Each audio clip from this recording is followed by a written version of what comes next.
El procesamiento de 7 militares en retiro por su vinculación con el caso Quemados reabrió el debate sobre derechos humanos en nuestro país. El ministro Mario Carroza tomó la decisión tras interrogar a los detenidos por el ataque incendiario que terminó con la vida del fotógrafo Rodrigo Rojas de Negri y las heridas graves de Carmen Gloria Quintana, esto en el año 1986. Bueno, queremos conversar sobre este y otros temas y recibimos al abogado especialista en derechos humanos Roberto Carretón, a quien le damos la bienvenida. ¿Cómo está? Muchas gracias. A ver, ¿cómo podemos entender la situación que estamos viviendo hoy día? Y se lo pregunto porque me imagino que hay una historia que es la que marca toda esta situación. ¿Cuál sería esa historia? La historia yo la dividiría en dos. Un periodo en que la transición, la eterna transición chilena en materia de derechos humanos se contentó con un informe que en su época era un informe muy bueno, de verdad y reconciliación, fue un informe bueno, que hoy día sería impresentable, porque todas las nuevas comisiones de verdad y reconciliación, o como se les llame, hoy día indican no solo el nombre de las víctimas, sino también el nombre de los victimarios, y eso en Perú, en El Salvador, en Paraguay, en esas comisiones, víctimas y victimarios se van identificando, con lo cual la Retis quedó hoy día un poco desfasada en el tiempo. Pero se contestó con eso, y un par de cositas más. La institucionalidad se mantuvo prácticamente la misma, sin ningún progreso serio en materia de democracia, hasta que llega un factor que no estaba previsto. El 16 de octubre del año 98. Detención de Pinochet. Detención de Pinochet. Ese día los jueces chilenos, que el 15 de octubre aplicaban la prescripción y la ley de amnistía de Pinochet, ese día los jueces chilenos cambiaron, no aplicaron nunca más esas leyes. No fueron las penas que nosotros queríamos, las penas comenzaron a ser menores, pero comenzó a juzgarse, a reconocer las atrocidades cometidas con una de las dictaduras más sanguinarias de la historia de América Latina, como la de Pinochet, con muchos aliados también de sectores políticos, no eran solo militares, también los civiles tenían mucha responsabilidad en lo que pasó. Se comienza a jugar, pero se está jugando solo a los militares, a los civiles no les pasa nada. Los que fueron ministros del interior, que mandaban a la gente a los centros de tortura, etcétera, eso está intacto todavía. Y yo ¿Todavía creo que o puede darse el momento en que eso deje de ser todavía y esas personas eventualmente sean procesadas, juzgadas o en fin? En el mundo de los derechos humanos tenemos este fenómeno como un débito. No hemos logrado convencer que los militares trabajaron siempre con por lo menos desde el año 78 en adelante, con un ministro del Interior civil, con un vocero civil, con abogados civiles, con menos utilización de la justicia militar, porque los jueces civiles eran casi peores o iguales que la justicia militar hasta el año 98. En fin, entonces ha quedado en la impunidad la representación todos esos actos administrativos que eran parte necesaria para cometer los crímenes. El ministro del Interior dictaba un decreto supremo: manténgase preso a fulano. ¿Pedíamos ver al fulano? No se puede ver al fulano, está incomunicado, y después aparece muerto. Y eso, ¿y quiénes pagan el pato? Los militares que intervinieron, los policías que intervinieron, pero no los políticos que intervinieron. Ya, ahí quiero entrar en detalle en una situación que se ha vivido estos últimos días y que ha sido quizás la conversación incluso sobre mesa en muchas casas, que es este famoso pacto de silencio. Que uno de estos militares rompió, ex conscripto específicamente, rompió un pacto de silencio. Dicen que desde el año 95 que venía tratando de hablar, pero hoy en día se lo escuchó. ¿Cuánto de ese pacto de silencio existe hoy entre el ejército, el mundo civil, entre el mundo civil, entre los altos mandos del ejército o algunas personas que quizás todavía pertenecen al ejército, que hacen que eso que usted plantea todavía no puede ser, o sea, no sea factible? Eso se mantiene igualito desde el primer hasta el último día, hasta el día de hoy. ¿Hay pacto de silencio hoy día en muchos ámbitos? No hay duda alguna que hay pacto de silencio. Y los civiles que participaron en la represión están insertos en ese pacto, forman parte de ese pacto. Mire, yo le voy a contar una cosa que siempre me ha impresionado mucho. El 11 de septiembre de 73 aparecen en Santiago unos militares que fueron mandados en la noche del 10 al 11 a Santiago. ¿Ah? ¿Quién los mandó? Nadie sabe. O sea, justo se juntaron 700 tipos del regimiento me parece que era de Copiapó o de Coquimbo, que viajaron en la noche para acá. Nadie sabe quién lo dispuso. Ahí está la muerte de Víctor Jara. Ahí está la muerte de Víctor Jara. Toda y yo supongo que los militares no se mueven, se pusieron todos de acuerdo en ir para allá. No, eso estaba pactado. Fulano va a ir acá, el otro va a ir para ¿Pero no otro se lado. sabe o no se ha querido dar nombres? No podría decirle yo eso. Lo que sé es que no tenemos los nombres. ¿Ah? Si no sé, los nombres no los tienen. Los jueces han pedido. ¿Quién dispuso que el regimiento tal que estaba aquí se fuera para allá? Eso. Es que se lo pregunto porque este tema del pacto silencio, que no es solo crimen a crimen, es en la institucionalidad también. En la institucionalidad, sí, claro. Hablemos militar o incluso en el mundo civil. Esas personas que aún mantienen pacto de silencio, tienen nombre y apellido, y en estos momentos se sabe quiénes son, pero nadie se atreve a hablar. A ver, si los defensores de derechos humanos tuviéramos los nombres, los sabríamos antes que los periodistas, que son los primeros a saber siempre las cosas. ¿Pero hay sospechas de ciertas personas? Es que hay muchas personas que dejaron la huella puesta. Le digo, todos los ministros de Estado, del Interior, los diplomáticos chilenos que iban a los foros internacionales a mentir, etcétera, etcétera. Son muchos, pero cómo tenían la información no lo sabemos todavía. No lo sabemos todavía. Queda mucha cosa por investigar. Y tenemos que seguir investigando. ¿Es cierto esto que se ha dicho, que en teoría se iban a investigar no más de 3 casos emblemáticos en la historia y que con eso se iba a tratar un poco de, no de tapar, pero de dejar tranquilos a los familiares de detenidos desaparecidos, en fin? No podría precisarle, pero sí que está claro la frase histórica de Patricio Aylwin, que en mi concepto en materia de derechos humanos no fue malo. Salió la ley, se creó la Comisión de Verdad y Reconciliación, salió la ley de reparaciones, se hicieron una serie de cosas, negoció por teléfono con Color de Melo que mandaran al Guatón Romo para Chile. ¿Pero cuál era la frase de él? La frase era la verdad completa y la justicia en la medida de lo posible. Pero la justicia en la medida de lo posible supone que voy a hacer todo lo posible para que sea real. ¿Y qué medida no de lo se posible? hizo nada. Por eso, ¿qué medida de lo posible ha funcionado entonces hasta ahora?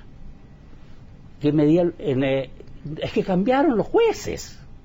Si el punto está, hasta el 16 de octubre del año 98, regía la justicia en la medida de lo posible. Hasta que los jueces dijeron, lo vamos a hacer posible. Y comenzaron a hacerlo. Ya, pero ¿qué tanto han podido hacer cuando desde el año 98 a la fecha ya han pasado 17 años? ¿Sí? Se han sabido más casos, sí, pero las investigaciones tampoco han podido avanzar muchísimo más.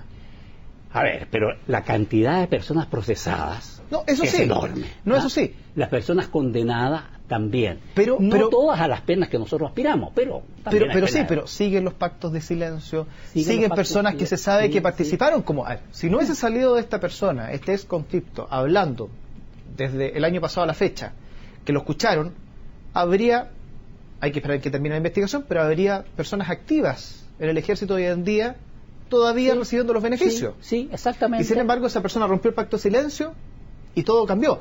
Por eso le pregunto, ¿cuántas historias como esas siguen todavía, en donde en el mundo civil, en el mundo militar, todavía continúan estas personas trabajando y recibiendo beneficios del Estado? Yo lo único que le puedo decir, porque no tengo ningún acceso a eso, lo único que le puedo decir es que vamos a seguir buscando. De hecho, y una de las cosas buenas que también viene originalmente desde el gobierno de Elwin, que es el programa de Derechos Humanos del Ministerio del Interior, que ha hecho una labor fantástica en la defensa de las víctimas de violación de derechos humanos. También están trancados, no tienen más información que la que hay. ¿Cómo se puede forzar a una persona que tiene información a que la dé? Si no tenemos ni siquiera una pista de que esa persona sabe.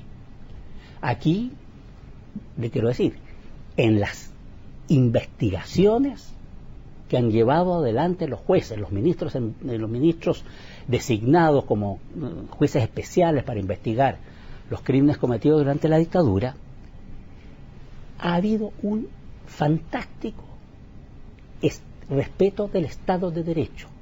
Ninguna persona que esté condenada o que esté procesada por crímenes cometidos durante la dictadura puede decir: mi juicio es injusto porque el juez hizo una cosa mala o porque... etc. No. Respeto. No importa, no se preocupe. Sí, lo corto, esto es parte de la conversación. Bueno. No, si quiere lo corta nomás, sí. No hay problema. No se preocupe. Es parte de. Por último lo llama más rato. Ya, no, pero sigamos. Entonces, ¿en qué está? ¿En qué está? Ahí se le... El micrófono ahí con la... Es un desastre. Se lo pone... Ahí, me torpeza ahí, aquí. Tiene una pinza. Ahí. Eso. Ahí está. Bueno, ya. Supongamos que funcione. Ya. Entonces, estábamos en la investigación que se han llevado adelante los jueces. Aquí no se ha tomado a nadie, ningún juez ha tomado a alguien, lo ha torturado para que saque la información como se hacía en la época de la dictadura. Ninguno. Respeto absoluto a las reglas del debido proceso de derecho. En general, porque yo soy observador de juicios en Perú, en el juicio de Fujimori, he estado en otras circunstancias, he sido testigo en la Corte Penal Internacional, voy a volver a hacerlo. El respeto que hay por las víctimas y por los victimarios es absoluto. No se puede en este tipo de materia cometer ninguna de las cosas que se suelen, que a veces los abogados nos quejamos porque el juez era aquí, no. Perfecto respeto a todas las normas del Estado de Derecho. ¿Y cómo toma usted las palabras, por ejemplo, de la mamá de Rodrigo Rojas, de Negri, que dice que acá el respeto prácticamente no ha existido desde el punto de vista de que una presidenta de la República todavía mantiene a una institución que protege supuestamente, que protege a personas que participaron en violación a los derechos humanos?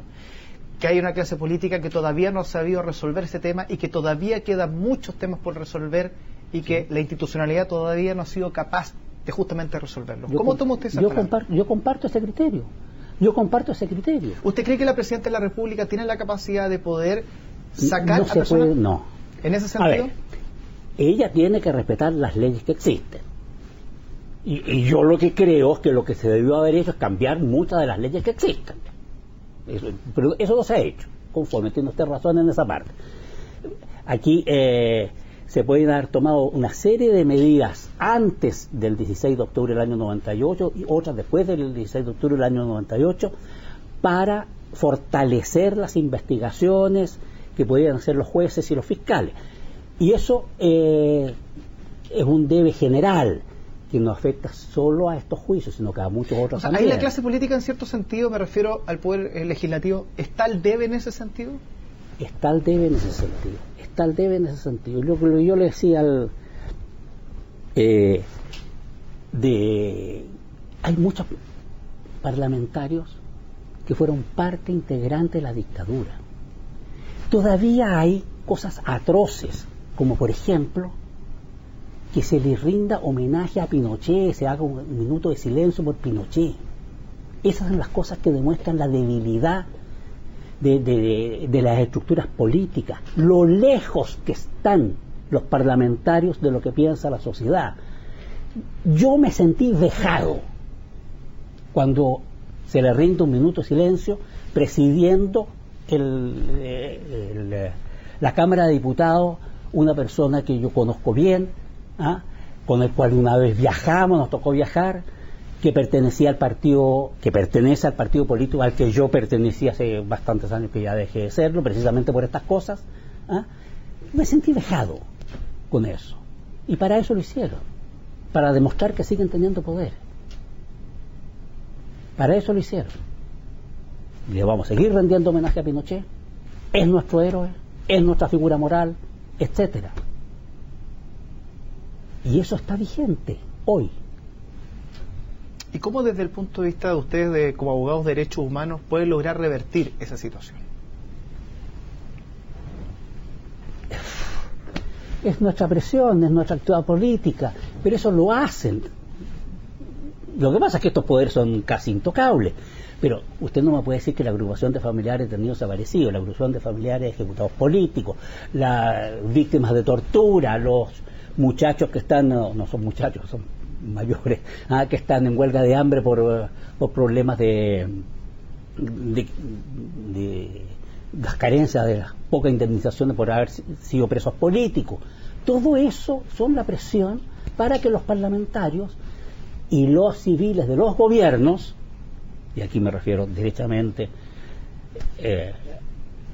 porque no le voy a pedir a Piñera que se preocupe de estas cosas, a los gobiernos de la concertación o de la nueva mayoría, ellos son los que tienen que tomar este tipo de iniciativa y no estar con el criterio que estas cosas que pasaron tanto tiempo, ¿hasta cuándo vamos a estar en esto? Vamos a estar en esto hasta el último día de nuestras vidas. Y no podemos dejar de hacerlo. Y lo vamos a seguir haciendo. ¿Que nos va a ir bien? Fíjese que yo tengo un balance positivo. No tenemos todo conseguido, está claro. Pero todas las cosas que las hemos ido consiguiendo es por esfuerzo de la sociedad civil. Con cero, ya actualmente, de los jueces. Se reconozco, el cambio de los jueces para mí ha sido impresionante. Pero estamos, los defensores de derechos humanos y los jueces. Y no tenemos más diputados, senadores, algunos hay, que no son a tiempo completo dedicados al tema más importante de la historia humana, el tema de los derechos humanos. Tema que tiene 200 años de historia, no más que eso, y que hoy día está metido en todo y en todo. Usted como periodista no puede no saber derechos humanos. Roberto Barator, muchísimas gracias por haber estado junto a nosotros a esta hora. Muy bien. Que esté muy bien. Muy agradecido. Y puede contestar ahí el teléfono tranquilo. Que esté muy bien. Bueno, vamos a hacer una pausa a esta hora y ya volvemos.